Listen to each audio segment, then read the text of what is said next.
Money moves the world, and banking moves money. Welcome to the Public Bank Solution, conversations about an emerging new American institution, publicly owned partnership banks able to rebalance the scales of monetary control in service of the public interest and our commonwealth. Brought to you by the Public Banking Institute and its National Association of Partners and Organizations.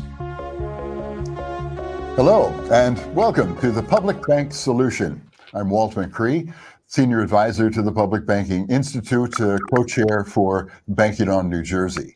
Our program deals with public banking as publicly owned financial institutions and the various aspects of how that can impact public policy and why we need to have publicly owned institutions. Today, our discussion is the second part of a discussion about philanthropy. Now, philanthropy really talks about individuals for the most part, and not public policy. It talks about individual or institutional largesse, the idea that for the love of humanity, money and other benefits are shared with others.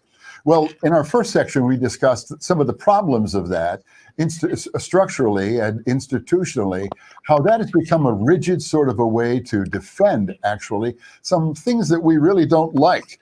About the history of philanthropy, because it is tended to reinforce some of our worst aspects of our history, colonialism, racism, extractive and exploitive practices, culture controlling, of course, the stimulation of a notion of a savior complex, we're helping others, but it really has left a lot of people out anyway and really hasn't moved the needle as much as it could.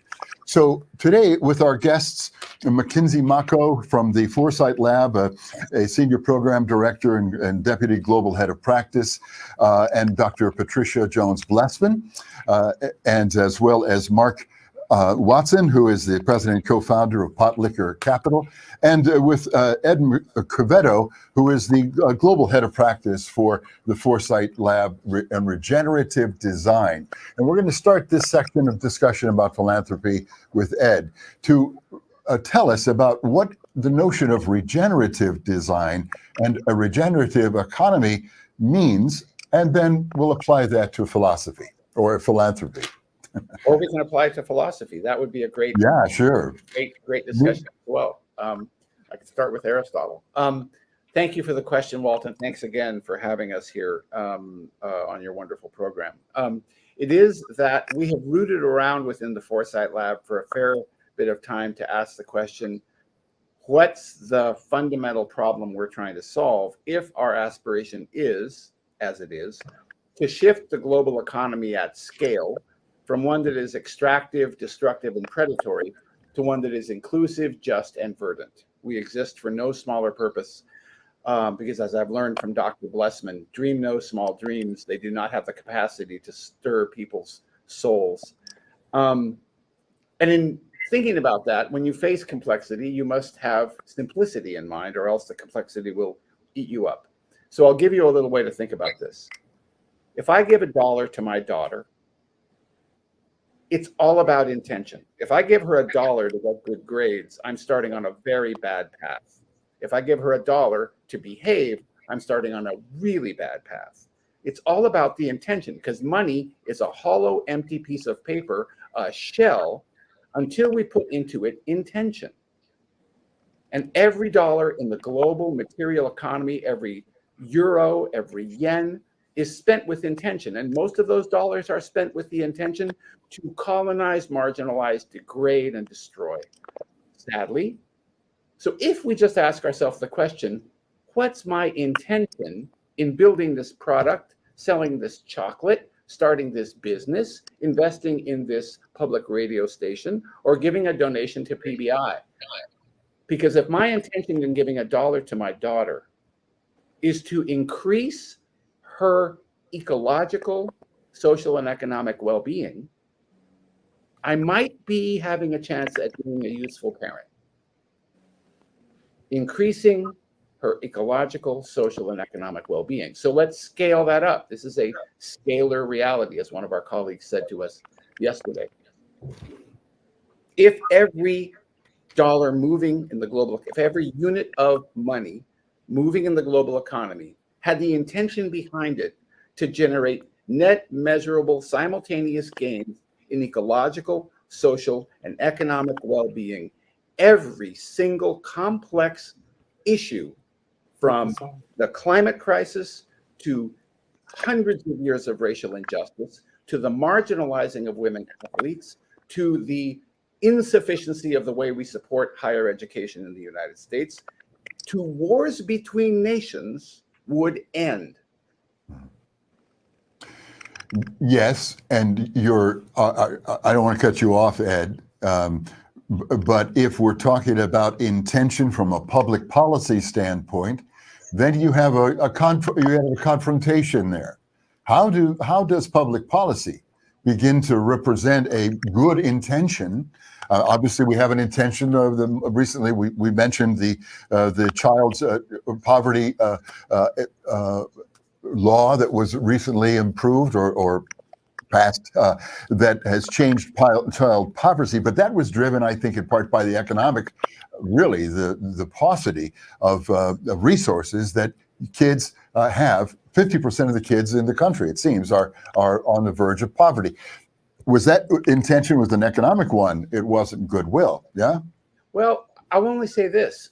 In the United States, we have a unfortunate addiction to insufficiency in our donative intentions.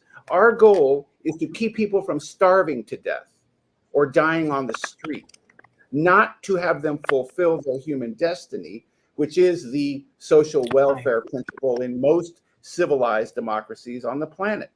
So it is unquestionably the case that the work of Dr. Jones Blessman's organization and the legislative interventions in public policy have done good.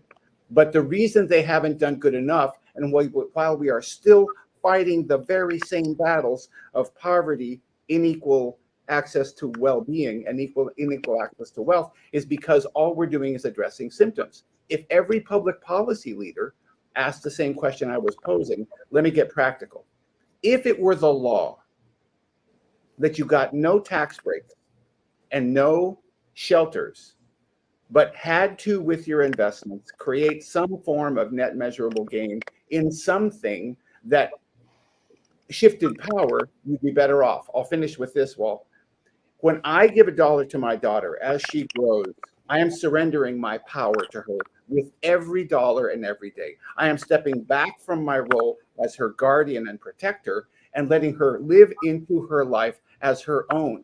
When I give money, as a donor, I have to ask, am I giving up some of my power and some of what made me wealthy with this intention, so that my intentions for how this money is spent doesn't distort how the beneficiary of my donative intention does their work to just reinforce reality? That's all I'm talking about. Yeah. Mark, step in here if you will. I just want to say that I think that the productive investment that philanthropy can be reminds me very much of the difference between our current banking structure, in which private ownership and control of money gets invested in nonsense or speculative sort of derivative, make money for money's sake, as opposed to investing in the productive economy, which would transform our certainly our monetary ecosphere. What do you think, Mark? I mean, where does that marriage occur? Yeah, I have a couple of points, and one, I just want to tether back to Ed's comments. Point number one: in order to catalyze structural change, there has to be recognition that all things happen in an ecosystem,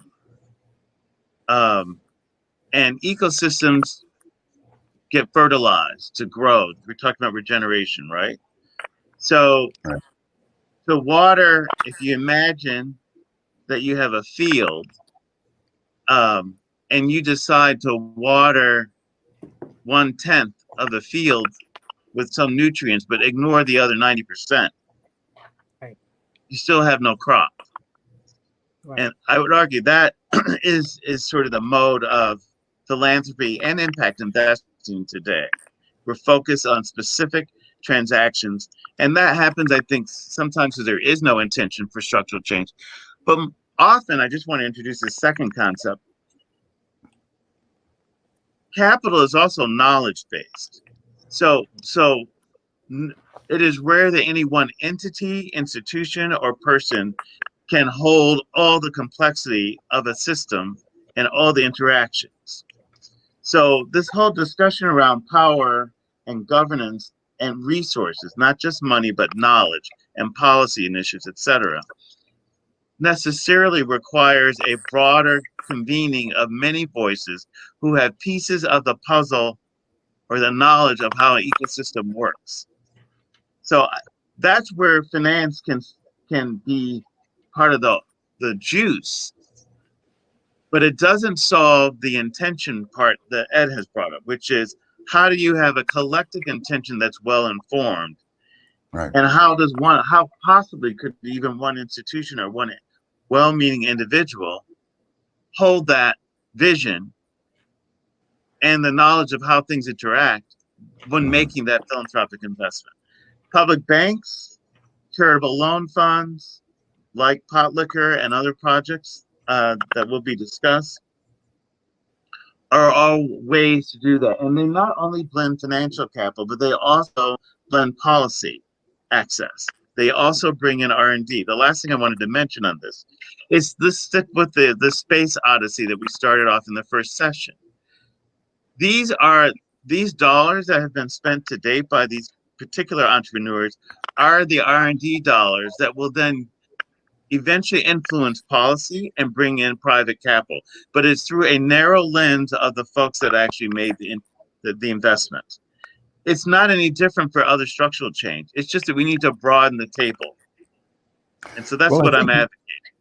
Yeah, I get it. I think they were also talking about what you suggested earlier, Mark, and that is that there's a need for a paradigm shift in the way that we see our relationship to one another in community and in the context of our mutual affairs. In the United States, well, you know, our history has been pretty much driven around the growing private wealth. So that paradigm of I want all the money I can get is distinctly different than the motivations that what we're talking about, the intentional investment in each other. Mackinzee, you're among the youngest here for us, and don't want to dwell on that, except that when we talk about paradigm shifts, you certainly represent a generation that has some hope. Or what I would hope still has hope to be able to move in a new direction. What are your thoughts about how philanthropy might emerge or transform in coming years? Right. Well, philanthropy has a background of an accumulation of wealth, and I think that has been driven by manifest destiny and how that has been embedded in Americanism. And pulling ourselves up by our bootstraps and being better and being individual. And I think my generation and those younger than me are starting to realize that thinking more in terms of community and not just large, big systems that are difficult to change, but thinking more about the community and the interest of those that you can affect and are around you, or and are your neighbors and your brothers and sisters. In terms of philanthropy, I think we are hoping that how they got to be how rich they are will change in the years to come, meaning an accumulation of wealth starts to be invested in the community instead of held in the very top 1% in the money that they give. But not enough to change social, ecological, and economic well-being and the disparities that we see in education and health and food access. So we need philanthropy and the power to not be held with these individuals and what they want, but instead reinvested into the communities and asking the communities what they want and need. There's certainly on the front lines of the newer generation. Do you see some evidence that your compatriots are inclined to maybe think differently about these objectives, these personal goals? Yeah, I definitely think so. I mean, we've been told our whole lives that we have to get a good degree and a good education so that we can make good money to make ourselves happy. But instead, I think we're questioning, does money really make you happy? And why do you have to separate happiness from an occupation that you have? And so I think my generation is now focusing less on wealth accumulation and more on well-being and happiness, and disassociating that from money and wealth. Yeah, very good.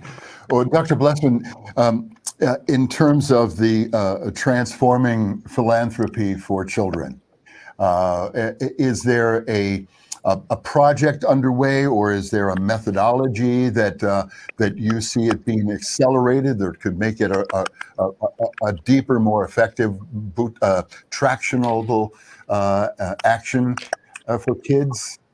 Yeah, there's a number of things that are happening with the Children's Advocates for Change that will be, which is part of its relaunch and its regeneration.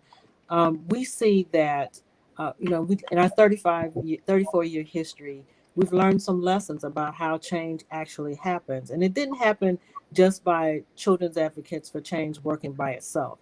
It actually happened with a group of child advocacy agencies from across the nation coming together, starting with forming a critical mass that then made certain initiatives hop onto the national scene.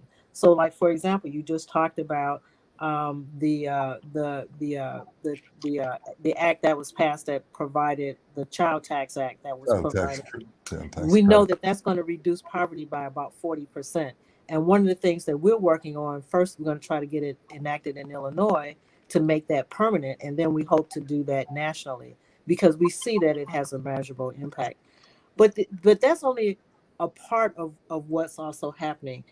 As part of our regeneration and rebirth, we understand that there are younger people who are coming up. I'm 65. I'm trying to uplift the next generation of catalytic change makers and providing a platform and a staircase for them to be able to enact and implement their ideas going forward, so that they can live out their purpose and create a lasting impact on the world or in their communities.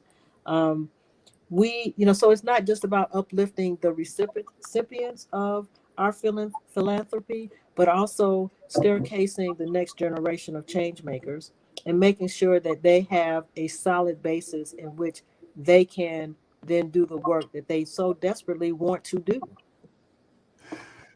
So we've seen this conjunction of what philanthropy, in your case, has been doing with children, and the conjoining with public policy, the child tax credit, that whole scenario is a conjoining interest with the resources and the power of our government. Ed, is that ultimately what has to happen for a paradigm shift and a regenerative public policy environment to develop? Does our intention have to be expressed uniformly and with one voice in our elected situation, for example, elected profile? Sure. It's a great question, Walt. And if we have 3 or 4 hours, we can talk about how we create a post-partisan national dialogue, not a bipartisan, not a nonpartisan, but a post-partisan. And maybe we should talk about that next time and its effect on public banking. But I'll say this. Mark just said it. No one person holds the complexity of a system like ours sufficiently well to be able to solve problems, which is why at the lab we surround ourselves with brilliant colleagues like Dr. Blessman and, as I call him, Professor Watson. But I'll say this. Movements of social conscience are well mapped across the globe. We know what it takes to forge movements of social conscience. Time and again, we've talked about this before through your wonderful network, Walt. Public knowledge and political will. Public knowledge and political will are the magic ingredients. Sometimes a leader like Kwame Ture, Stokely Carmichael, or Dr. King, or Dolores Huerta will make it impossible for politicians not to stop doing the conventional and to do the courageous. But it is rare that any politician or policymaker does the courageous at their own instance. It's not unheard of. Some of these people have given their lives knowing they were in the process of giving their lives for a cause and putting themselves in harm's way. But to answer the question directly, it will take a national conversation of a generation to ask the question, how are we measured? Are we measured by what we accumulate and hold, or are we measured by what we give away with the intention to increase the well-being of the least among us first and everybody else thereafter? If we can have that transformation through the result of a national dialogue about what do we stand for as Americans and what is our culture, because it sure shouldn't be what Ms. Macho said, manifest destiny or American exceptionalism or anything else that got us into this pickle. It should be about how can we reimagine our intentions as a nation, what it is to be American, and to invest everything we have in becoming what we claim to be, a place where laws are equal and everybody has a chance to have access to the things that make life worth living. Yeah, so it comes back once again to the big task of looking at how do we impact a paradigm shift that will reconnect us as individuals who once saw ourselves as being, the accumulators of stuff and position and ego-driven sort of self-centeredness, and reimagine or re-experience our connectedness. And we're certainly at a time in the evolution of humanity where we better expedite that process. And we also individually have to realize that each one of us has that role. Each one of us has a voice that must speak to that possibility, in fact, to that reality, that either we do this together or it's not going to happen. We're already, we've gone through a good bit of our half hour here. Let me give each of you then a chance to reflect on what steps can each of us as individuals take, or must we take? Where does the process start? Undoubtedly, it starts on our own thinking about ourselves, but what specifically can we do to move and accelerate this regenerative notion of reimagining American philanthropy? Mark, would you like to start off with your thoughts as we close?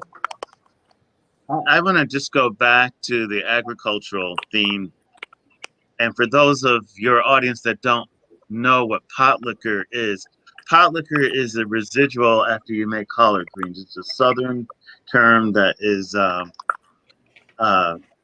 used to describe sort of the indescribable juice that is the gem of what you make.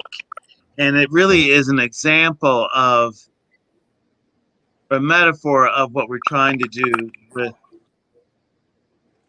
a charitable loan fund that is designed not just to bring in dollars, but again, this covenant around dollars coming in with an intention of being reparative.